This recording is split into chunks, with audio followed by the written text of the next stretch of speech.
After playing, programming, and learning with Wonder Workshop's Q, we find the following positive points. Woo! Back online! Besides its main app, Q by Wonder Workshop, you can program Q with other tools from Microsoft and Apple, which makes it a very versatile toy for education. The battery lasts 2 to 3 hours, and the charging time is just 1 hour. This allows you to keep playing without big breaks. Q motors are fast, powerful, and precise.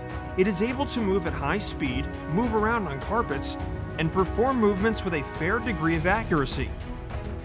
On the other hand, Q did not convince us on these points. What's up there? The chat mode with Q leaves much to be desired.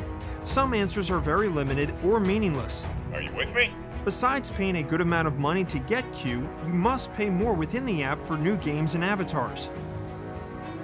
Q isn't compatible and does not have as many apps as its predecessor, Dash, which gives you a limited gaming experience.